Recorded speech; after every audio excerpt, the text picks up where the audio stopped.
j'espère que vous allez bien. Aujourd'hui on se retrouve dans une vidéo où on va parler des fessiers. Et la problématique du jour c'est pourquoi est-ce que tu n'as pas de fessiers bombés malgré le fait que tu t'entraînes, que tu manges sainement et que tu fasses les exercices qui tu penses vont te faire prendre du fessier, pourquoi est-ce que tu n'y arrives pas? Donc on va voir ça en 3 points. Déjà, qu'est-ce qui se passe au niveau de la génétique? Ensuite, quelles sont les erreurs que tu fais probablement et qui t'empêchent de prendre du fessier? Et troisième point, comment est-ce qu'il faut faire concrètement pour réussir à avoir un fessier bombé et est-ce que c'est possible? Donc déjà, premier point, la génétique.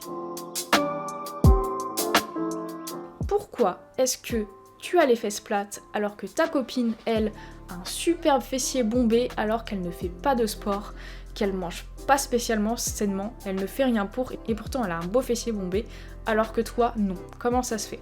Alors je pense que tu l'as compris mais c'est une question de génétique. Déjà au niveau de la cambrure du bas de la colonne vertébrale, il va y avoir des gens qui ont cette morphologie là et en fait cette cambrure là donne un fessier plus bombé visuellement, alors que si on a le bas de la colonne vertébrale plutôt droit comme ça, eh bien on n'aura pas cette cambrure et visuellement ça donnera plus un fessier plat.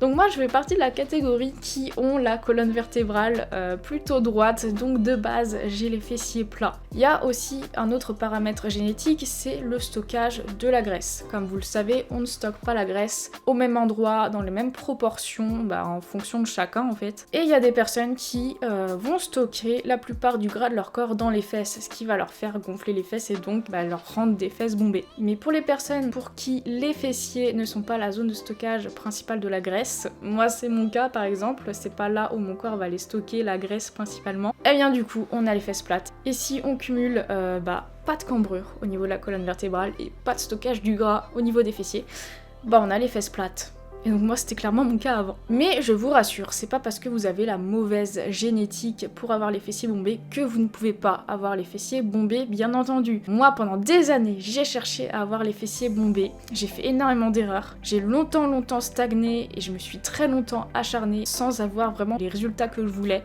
Et je ne comprenais pas pourquoi. Mais j'ai trouvé vraiment comment faire et la méthode qui m'a vraiment permise d'avoir ce fessier bombé. Donc voilà, c'est pas impossible de partir de la mauvaise génétique et de finir en fait avec un fessier bombé. Alors vous pouvez pas changer votre génétique, c'est-à-dire que je peux pas changer la cambrure de ma colonne vertébrale et je peux toujours pas choisir où est-ce que mon corps va stocker le gras, mais avec la muscu j'ai quand même réussi à avoir un fessier bombé. Donc tu vas me dire mais moi aussi je fais de la musculation, moi aussi je fais du renforcement musculaire, mais j'arrive pas. Voilà, ça ne marche pas, j'ai pas les résultats que je veux ou alors j'ai vraiment trop peu de résultats par rapport à ce que je veux. Alors c'est probablement parce que tu fais des erreurs qui t'empêchent tout simplement de prendre du fessier. Donc la première erreur, et moi c'est vraiment l'erreur qui m'a fait perdre le plus de temps, c'est d'avoir peur de prendre des cuisses. Et quand on a peur de prendre des cuisses, qu'est-ce qu'on va faire? C'est qu'on va se focaliser sur les exercices d'isolation pour les fessiers, pour pas travailler les cuisses à côté et donc grossir que des fessiers. Ça ne marche pas. Pourquoi?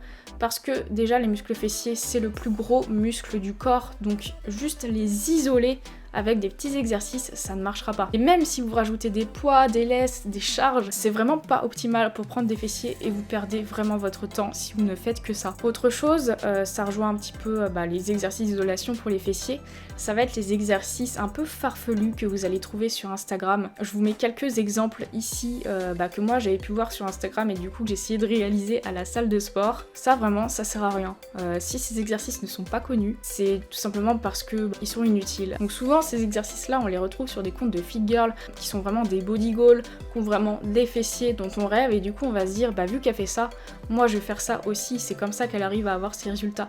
Mais en fait, ces exercices-là sur Instagram, ça marche parce que c'est joli à regarder, ça met en avant le boule, mais ça n'a pas vraiment d'intérêt malheureusement. Et donc en fait, lorsqu'on va chercher à faire des trucs comme ça, on s'éloigne vachement des bases en musculation et des bases de ce qui marche vraiment en fait. Et donc lorsqu'on fait ça, trop d'exercices d'isolation et trop d'exercices farfelus, c'est qu'on ne va pas ou peut faire d'exercices polyarticulaires. Et c'est vraiment les exercices polyarticulaires, je pense que ça vous l'entendez et vous l'entendez encore de ma bouche. Les exercices polyarticulaires, c'est la clé, c'est clairement la clé. Les squats, les soulevés de terre, les fentes, le hip thrust, c'est vraiment la clé pour prendre des fessiers. Alors oui, ça sollicite également les muscles des cuisses, les ischio-jambiers, les quadriceps. Donc oui, vous allez vous muscler les cuisses également. C'est pour ça qu'avoir peur de prendre des cuisses, ça vous empêchera également de prendre des fessiers.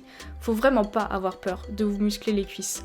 Et je vous rassure, vous n'allez pas vous retrouver avec des cuisses énormes. Personnellement, j'ai jamais eu les cuisses aussi musclées, et pourtant j'ai jamais eu les cuisses aussi fines. Pourquoi ? Tout simplement parce que la composition de mes cuisses a changé. J'ai les cuisses beaucoup plus musclées, mais également beaucoup moins grasses avec la pratique. Donc finalement, je n'ai pas de cuisses énormes. Enfin, c'est absolument pas disproportionné par rapport au reste de mon corps. Et j'ai également arrêté aussi de rêver de cuisses vraiment très très fines qui se touchent pas, le tie gap et tout ça. Vraiment, j'ai arrêté de vouloir ça. Et aujourd'hui, finalement, c'est pas ce que je trouve le plus joli. Je préfère les cuisses un peu plus galbées, avec un peu plus de forme. C'est juste mon opinion, je dis pas que c'est plus joli ou quoi, c'est juste que moi, je trouve ça, sur moi en tout cas, beaucoup plus sexy que si j'avais vraiment des toutes petites cuisses avec taille gap, etc. Le fait de changer ce critère de beauté dans sa tête, ça permet de ne plus avoir peur de prendre des cuisses et d'être justement très contente de se muscler les cuisses. Encore une fois, pour vous rassurer, mes cuisses, je ne pense pas qu'elles soient énormes. En tout cas, je pense que ça se voit sur les photos, j'ai pas des cuisses énormes. Elles sont musclées, certes, mais elles sont absolument pas disproportionnées par rapport au reste de mon corps. Donc il n'y a pas de crainte à avoir là-dessus. Et une autre erreur qui va concerner cette fois la balance énergétique. Comme je vous l'ai dit, les muscles fessiers, ce sont les plus gros muscles du corps. Donc pour que le corps soit capable de réparer la fibre musculaire que vous aurez cassée pendant l'entraînement, mais également d'en créer d'autres, pour ça, il faut de l'énergie. Donc si vous êtes tout le temps en régime ou tout le temps en déficit, ou si vous mangez très très peu, genre je sais pas, vous mangez 1500 calories ou moins de 2000 calories par jour, ça ne marchera pas, vous n'arriverez pas à prendre du fessier correctement.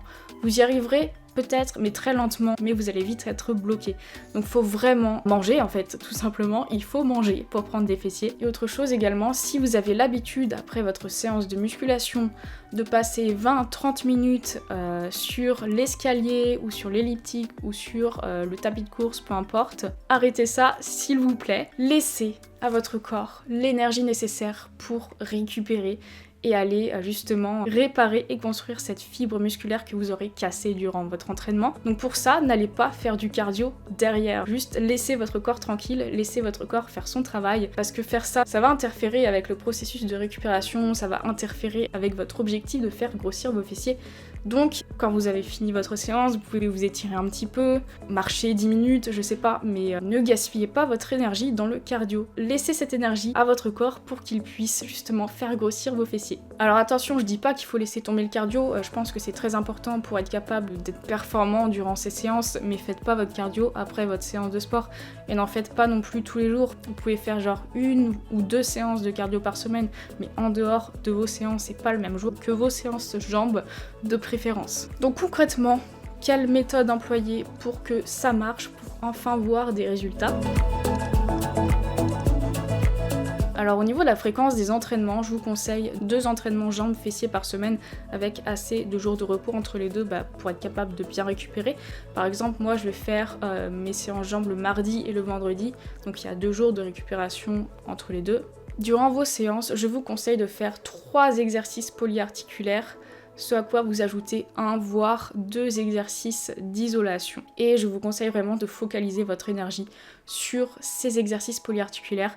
Donc je vous conseille plutôt de les faire au début, ces exercices-là, et de faire les exercices d'isolation plutôt à la fin. Pour rappel, les exercices polyarticulaires en question, donc très très efficaces pour les fessiers. Le numéro 1, ça va être les squats. Numéro 1 aussi, ex aequo, le hip thrust. Il va y avoir les fentes également, les fentes arrière, les fentes statiques. Je vous conseille plutôt les fentes à la barre parce que c'est là que vous pouvez mettre un petit peu plus lourd. Et enfin, moi personnellement, j'ai un meilleur ressenti à la barre. Également le soulevé de terre sumo. Vraiment génial pour les fessiers. Le soulevé de terre romain, good morning, les fentes bulgares. Si vous avez du mal à ressentir vos fessiers durant ces exercices-là, moi à mes débuts c'était le cas, je ne ressentais absolument pas les fessiers lorsque je faisais du squat par exemple, je ne ressentais que les cuisses. Je vous conseille de faire de la pré-fatigue des fessiers avant votre séance, c'est-à-dire que vous allez faire un petit exercice d'isolation sans charge, ou alors vraiment avec très peu de charge, genre un exercice ou des petites lestes au niveau des chevilles. Je vous conseille de faire genre 2 à 3 fois 30 répétitions de donkey kicks par jambe. Vraiment l'objectif c'est de ressentir de la brûlure au niveau des fessiers à ce moment-là. L'objectif c'est pas de les tuer les fessiers parce que vous avez même pas commencé. Donc voilà, c'est vraiment de ressentir de la brûlure, activer la connexion cerveau-muscle entre les fessiers et votre cerveau pour ensuite mieux ressentir les fessiers durant les exercices.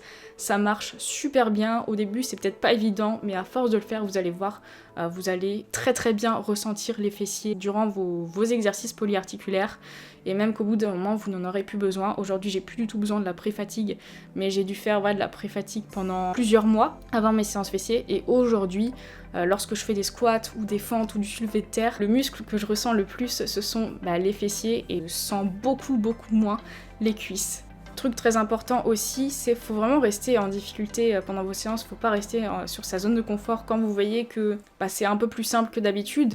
Mettez plus lourd, vraiment, ayez pour objectif de mettre de plus en plus lourd au fil des semaines, au fil des mois. C'est comme ça que vous allez réussir à construire du muscle. Autre chose, assurez-vous d'avoir un métabolisme haut. Voilà, c'est ce qui permettra à votre corps de fonctionner vraiment de manière optimale. Donc pas juste pour prendre du muscle, mais vraiment pour avoir une bonne digestion, un système hormonal qui fonctionne bien. Enfin voilà, pour avoir un fonctionnement optimal de tous vos organes, mais également pour pouvoir prendre du muscle de manière optimale.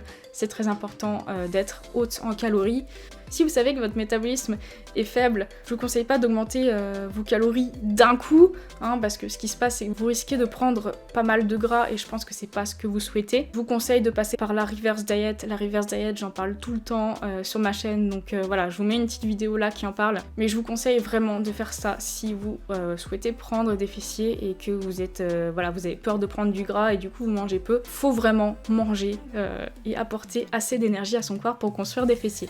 Et dernier point, il faut avoir énormément de patience. C'est pas en 3 semaines que vous allez construire un fessier. Faut vraiment voir ça sur 1 an. Alors ça peut vous paraître très long, et je suis désolée, mais c'est comme ça. Voilà, c'est des nouvelles habitudes à prendre. Il faut être très régulier dans ses entraînements. Faut vraiment être assidu, et ça sans forcément voir de résultats tout de suite. Donc je sais que c'est assez dur et ça peut être décourageant, mais surtout ne vous découragez pas. Donnez-vous à fond durant vos séances, mangez, soyez très patiente. Et au bout de plusieurs mois, voire 1 an, là vous aurez les résultats que vous souhaitez. Donc voilà, j'espère que cette vidéo vous aura plu, j'espère que ça vous aura aidé si jamais vous n'arrivez pas à obtenir le fessier dont vous rêvez. Voilà, donc je sais que c'est pas facile et que ça demande de la patience, mais si vous vous donnez toutes les clés pour y arriver, eh bien vous y arriverez sans aucun problème. Je me fais pas de soucis là-dessus. Donc n'hésitez pas à laisser un commentaire, liker la vidéo pour soutenir la chaîne, ça me ferait trop plaisir.